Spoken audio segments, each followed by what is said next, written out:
গ্রামের নাম ছিল নূরপুর। খুব বড় গ্রাম নয়, কিন্তু মানুষের হৃদয় ছিল বড়। এই গ্রামের এক প্রান্তে মাটির তৈরি ছোট একটি ঘর ছিল, যার টিনের চাল বৃষ্টির সময় শব্দ করত আর রোদে গরম হয়ে উঠত। সেই ঘরেই থাকত 12 বছর বয়সী একটি ছেলে। তার নাম ছিল ইয়াসিন। ইয়াসিন খুব সাধারণ একটি ছেলে। তার চোখে ছিল কৌতূহল, মুখে ছিল নীরবতা, আর হৃদয়ের গভীরে ছিল অসীম প্রশ্ন। তার বাবা হাফেজ করিমউদ্দিন একসময় মাদ্রাসায় পড়াতেন, কিন্তু দীর্ঘদিন অসুস্থ থাকার কারণে তিনি আর কাজ করতে পারতেন না। মা আয়েশা খাতুন গ্রামের বাড়িতে বাড়িতে সেলাইয়ের কাজ করে সংসার চালাতেন। সংসার ছিল টানাটানির, কিন্তু ঈমান ছিল শক্ত। ইয়াসিন প্রতিদিন ফজরের আজানে ঘুম থেকে উঠত। বাবা তাকে ডেকে তুলতেন না, কারণ ইয়াসিন জানত আজানের ডাক মানে আল্লাহর ডাক। অজু করে বাবা মায়ের সাথে নামাজ পড়ত সে। নামাজ শেষে বাবা প্রায়ই বলতেন, বাবা, মনে রাখবে, দুনিয়াতে সব ভরসা ভেঙে যেতে পারে, কিন্তু আল্লাহর উপর ভরসা কখনো ভাঙে না। এই কথাগুলো ইয়াসিন শুনত, কিন্তু তখনও পুরোপুরি বুঝত না। একদিন সকালে গ্রামের স্কুলে যাওয়ার পথে ইয়াসিন দেখল তার অনেক বন্ধু নতুন জুতা পরে এসেছে। কারো ব্যাগ নতুন, কারো হাতে দামি কলম। ইয়াসিনের জুতার তলা প্রায় উঠে গেছে, ব্যাগের চেন ভাঙা। এক বন্ধু হেসে বলল, ইয়াসিন, তোর জুতাটা এখনো বদলাস নাই? ইয়াসিন কিছু বলল না, শুধু হালকা হাসল, কিন্তু তার বুকের ভেতরে একটা চাপা কষ্ট জমে রইল। স্কুলে সেদিন শিক্ষক জিজ্ঞেস করলেন, বলো তো, ভরসা কাকে বলে? অনেকে উত্তর দিল, বন্ধু, বাবা, টাকা, শক্তি। ইয়াসিন হাত তুলল না। আসল ভরসা একটাই, আল্লাহ। এই কথা শুনে ইয়াসিনের বুকের ভেতর কিছু একটা নড়ে উঠল। সেদিন বিকেলে বাবার ওষুধ শেষ হয়ে গেল। নতুন ওষুধ কেনার টাকা ঘরে ছিল না। মা চুপচাপ আলমারির ভেতর খুঁড়ছিলেন। বাবা জানালার পাশে বসে আকাশের দিকে তাকিয়েছিলেন। ঘরে এক ধরনের নীরবতা নেমে এলো। ইয়াসিন সব বুঝতে পারছিল। সে বাবার কাছে গিয়ে বলল, আব্বা, আল্লাহ কি আমাদের দেখছেন? বাবা মৃদু হাসলেন, চোখে পানি এসে গেল। বাবা, আল্লাহ শুধু দেখেন না, তিনি শোনেন, জানেন, বোঝেন। তাহলে আব্বা, আমরা কেন এত কষ্ট পাই? বাবা কিছুক্ষণ চুপ করে থেকে বললেন, কারণ কষ্টের ভেতর দিয়েই আল্লাহ আমাদের ভরসা করতে শেখান। সেই রাতে ইয়াসিন অনেক দেরি পর্যন্ত ঘুমাতে পারেনি। টিনের চালের দিকে তাকিয়ে সে ভাবছিল, ভরসা মানে কি? শুধু কথা, না সত্যি কিছু? হঠাৎ সে উঠে বসে, অজু করে 2 রাকাত নামাজ পড়ল, নিজে নিজে, কাউকে না জানিয়ে। নামাজ শেষে হাত তুলে বলল, হে আল্লাহ, আমি ছোট, আমি কিছুই জানি না, কিন্তু আমি তোমার উপর ভরসা করতে চাই। এই দোয়ার পর ইয়াসিনের হৃদয়ে অদ্ভুত এক শান্তি নেমে এলো। সমস্যাগুলো তখনও ছিল, কিন্তু মনে হচ্ছিল সে একা নয়। এটাই ছিল ইয়াসিনের জীবনের প্রথম সত্যিকারের আল্লাহর উপর ভরসা করার মুহূর্ত। এই মুহূর্ত থেকেই শুরু হলো এক দীর্ঘ পরীক্ষা, এক দীর্ঘ শিক্ষা, এক দীর্ঘ গল্প।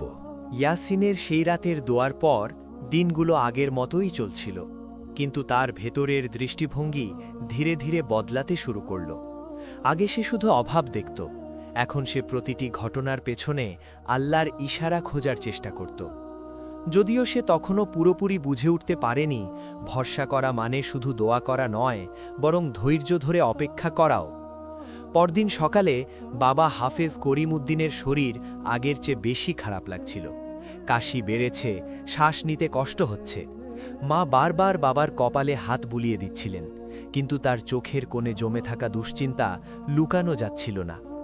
ইয়াসিন সব দেখছিল, কিন্তু কিছু বলছিল না। সে স্কুলে যাওয়ার জন্য তৈরি হচ্ছিল, ঠিক তখনই বাবা তাকে ডাকলেন। বাবা ইয়াসিন, আজ স্কুলে না গেলেও চলবে। ইয়াসিন থমকে গেল। কেন আব্বা? আজ আমার শরীরটা ভালো না, তুই থাকলে একটু ভরসা পাই। এই কথাটা ইয়াসিনের বুকে গেঁথে গেল। ভরসা পাই। সে স্কুলে না যাওয়ার সিদ্ধান্ত নিল। বন্ধুদের হাসি ঠাট্টা, পরীক্ষার চাপ, সবকিছু তার কাছে তুচ্ছ মনে হলো বাবার এই অবস্থার সামনে। সকাল গড়িয়ে দুপুর হল। মা পাশের বাড়ি থেকে একটু চাল ধার করে আনলেন, চুলায় ভাত বসালেন, কিন্তু তরকারির হাঁড়ি ফাঁকা। ইয়াসিন জিজ্ঞেস করল না, শুধু বুঝে নিল আজও অভাব। দুপুরের নামাজের পর বাবা দুর্বল কণ্ঠে বললেন, ইয়াসিন, একসময় আমি মানুষকে কোরআন শেখাতাম, আজ নিজের ছেলের জন্য কিছু করতে পারি না। ইয়াসিন চোখ নামিয়ে ফেলল। আব্বা, আপনি তো আমাদের আল্লাহর কথা শিখিয়েছেন, এইটুকুই তো সবচেয়ে বড় সম্পদ। বাবা বিস্মিত হয়ে তাকালেন ছেলের দিকে। এত বড় কথা সে আগে কখনো বলেনি। সেদিন বিকেলে গ্রামে খবর ছড়িয়ে পড়ল, পরদিন বড় বাজারে কাজ পাওয়া যাবে। অনেকে বলল, অল্প বয়সী হলেও ইয়াসিন চাইলে কিছু কাজ করতে পারবে। ইয়াসিনের মনে দ্বন্দ্ব শুরু হলো। কাজ মানে আয়, আয় মানে বাবার ওষুধ, কিন্তু কাজ মানে স্কুল মিস, পড়াশুনো পিছিয়ে যাওয়া। সন্ধ্যায় সে মসজিদে গেল। ইমাম সাহেব কোরআনের একটি আয়াত তাফসির করছিলেন। আর যে আল্লাহর ওপর ভরসা করে, আল্লাহই তার জন্য যথেষ্ট। এই আয়াতটি যেন ইয়াসিনের বুকের ভেতর ঢুকে গেল। মসজিদ থেকে ফিরে সে মায়ের পাশে বসে বলল, আম্মা, আমি কাল কাজে যেতে চাই। মা চমকে উঠলেন। কাজ? পড়াশুনো? আল্লাহ যদি চান পড়াশুনো থেমে যাবে না, কিন্তু বাবার ওষুধ দরকার। মা কিছু বললেন না, শুধু চোখ মুছলেন। হয়তো তিনি বুঝে গিয়েছিলেন ছেলেটা বড় হয়ে যাচ্ছে। সেই রাতে ইয়াসিন আবার নামাজে দাঁড়াল। আগের রাতের চেয়ে দীর্ঘ দোয়া করল। হে আল্লাহ, আমি চেষ্টা করতে চাই, কিন্তু ফলাফল তোমার হাতে। তুমি চাইলে আমাকে রক্ষা করো, তুমি চাইলে আমাকে পরীক্ষা নাও। আমি তোমার উপর ভরসা রাখছি। রাতের আকাশে চাঁদ ছিল অর্ধেক, বাতাসে হালকা শীত। ইয়াসিনের মনে এক অদ্ভুত শান্তি আর অজানা ভয় দুটোই একসাথে বাস করছিল। পরদিন কি হবে সে জানত না।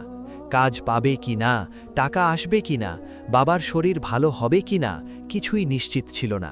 শুধু একটি জিনিস নিশ্চিত ছিল, এই প্রথমবার সে নিজের পুরো ভরসা আল্লাহর হাতে ছেড়ে দিচ্ছে। এই ভরসার পথ সহজ ছিল না।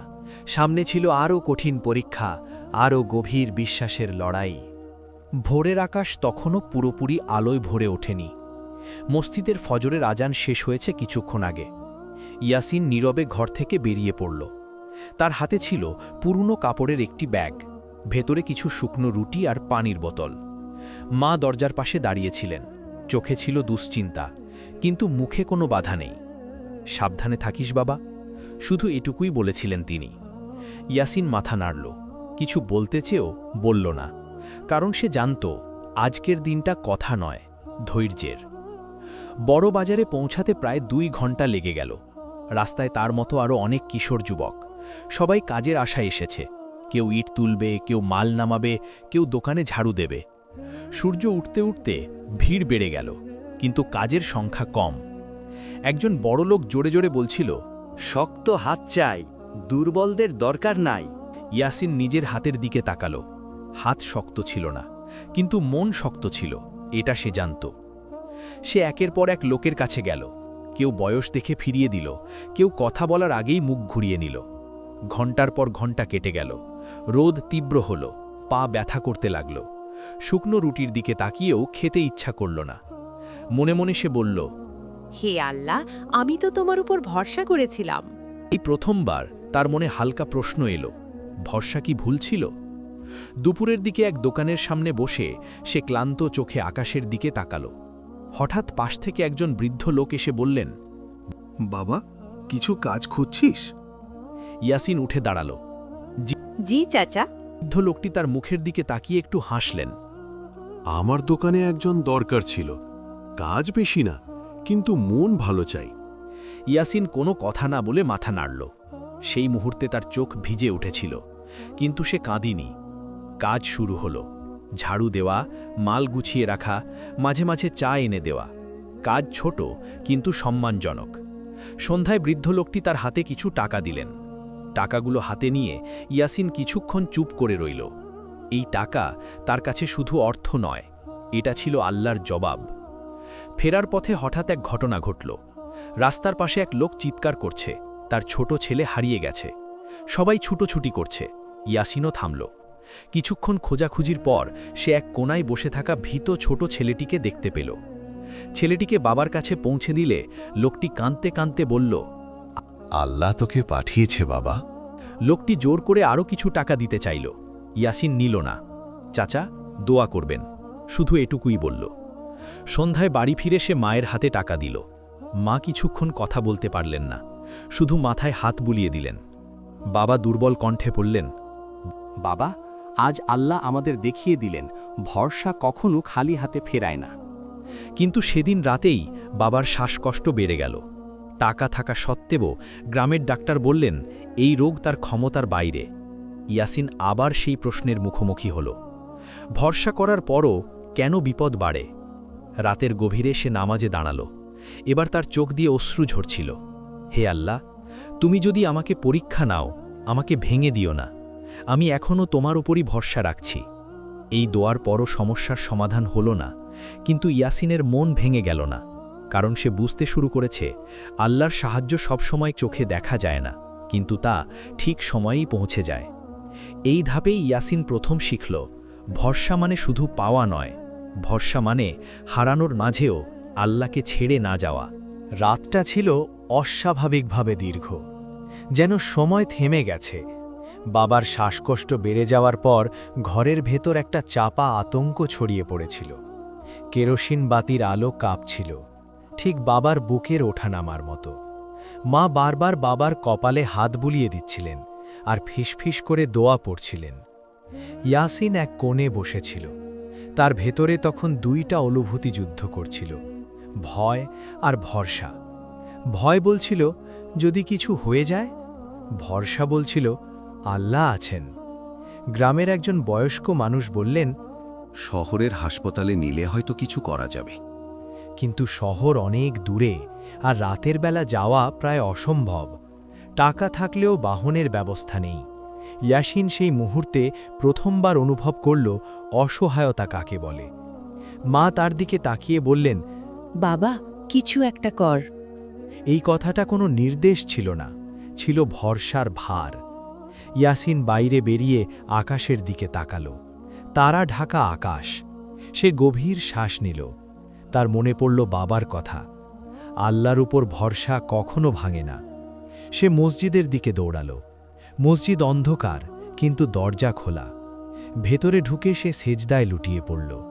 কোনো সাজানো কথা নয়, কোনো মুখস্থ দোয়া নয়, শুধু ভাঙা কণ্ঠ। হে আল্লাহ, তুমি যদি আজ সাহায্য না করো, আমি জানি না কি করব। তুমি আমার বাবাকে আমার কাছ থেকে নিয়ে নিও না, কিন্তু যদি তোমার সিদ্ধান্ত অন্য কিছু হয়, আমাকে তা মেনে নেওয়ার শক্তি দাও। এই দোয়ার পর সে অনেকক্ষণ সেজদায় ছিল। উঠে এসে তার মনে অদ্ভুত এক স্থিরতা এলো।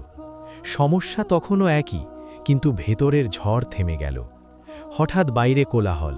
একজন মানুষ জোরে বলছে, ডাক্তার এসেছে, ডাক্তার এসেছে। একজন তরুণ ডাক্তার, যিনি পাশের এলাকায় একটি জরুরি কেসে এসেছিলেন, হঠাৎ করেই গ্রামের কথা শুনে এখানে চলে এসেছেন। কেউ তাকে ডেকেও আনেনি, যেন অদৃশ্য কোনো ডাকে তিনি এসেছেন। ডাক্তার বাবাকে পরীক্ষা করলেন, ওষুধ দিলেন, বললেন সময় মতো এনেছেন, আল্লাহ চেয়েছেন বলেই বেঁচে গেলেন। এই কথাটা ইয়াসিনের কানে নয়, হৃদয়ে ঢুকল। ভোরের দিকে বাবার শ্বাস স্বাভাবিক হল। মা সেজদায় পড়ে গেলেন। ইয়াসিন চুপচাপ দাঁড়িয়েছিল। তার চোখে পানি, কিন্তু মুখে কোনো শব্দ নেই। সকালবেলা বাবা চোখ খুলে ধীরে বললেন, বাবা, তুই কি ভয় পেয়েছিলি? ইয়াসিন মাথা নাড়ল। হ্যাঁ আব্বা। তবু আল্লাহকে ছেড়ে দিস নাই? না আব্বা, ভয় পেয়েও ভরসা ছাড়িনি। বাবা দুর্বল হাত দিয়ে ছেলের হাত ধরলেন।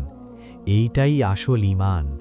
সেদিন ইয়াসিন বুঝল, আল্লাহর উপর ভরসা মানে এই নয় যে কষ্ট আসবে না। ভরসা মানে কষ্টের ভেতরেও আল্লাহকে একা মনে না করা। সবচেয়ে বড় পরীক্ষাটা সেদিন সে পাশ করল। ভোরের আলো ধীরে ধীরে নূরপুর গ্রামের ঘরগুলোর ওপর পড়ছিল। টিনের চালের ওপর জমে থাকা শিশির বিন্দু রোদের ছোঁয়ায় চকচক করছিল। সেই আলো যেন শুধু প্রকৃতিকে নয়, ইয়াসিনের জীবনের অন্ধকার অধ্যায়কেও আলোকিত করছিল। বাবা ধীরে ধীরে সুস্থ হয়ে উঠছিলেন।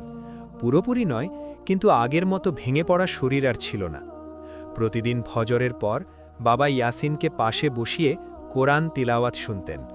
কণ্ঠ দুর্বল, কিন্তু আত্মা দৃঢ়। একদিন বাবা বললেন, বাবা, আল্লাহ আমাকে আবার সময় দিয়েছেন, এখন তোর পালা এই সময়টাকে কাজে লাগানোর। ইয়াসিন মাথা নাড়ল। তার চোখে এখন আর শুধু প্রশ্ন নয়, ছিল লক্ষ্য। বাজারের সেই বৃদ্ধ দোকানদার ইয়াসিনকে নিয়মিত কাজ দিতে শুরু করলেন। কাজের ফাঁকে তিনি পড়াশোনার খোঁজ নিতেন। একদিন তিনি বললেন, বাবা, তুই চাইলে দোকানের কাজের পাশাপাশি পড়াশোনাও চালিয়ে যেতে পারিস। আল্লাহ যাকে ভরসা করতে শেখায় তাকে তিনি থামিয়ে দেন না। এই কথাটা ইয়াসিন গভীরভাবে অনুভব করল।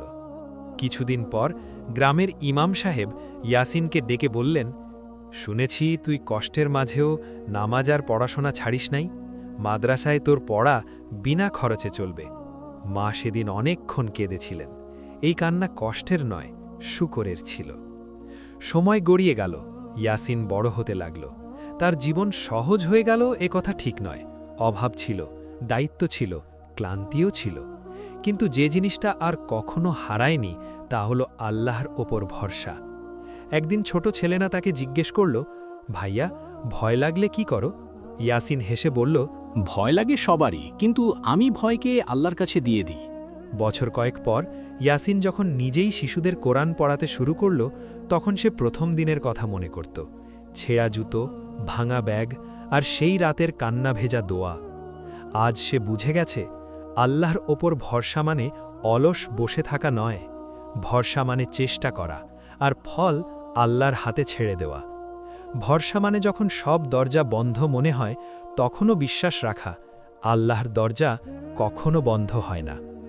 গল্পটা এখানেই শেষ, কিন্তু এই শিক্ষাটা শেষ নয়। কারণ যে মানুষ একবার আল্লাহর ওপর সত্যিকারের ভরসা করতে শিখে যায়, তার জীবনের প্রতিটি অধ্যায়েই সেই ভরসার আলো জ্বলে থাকে।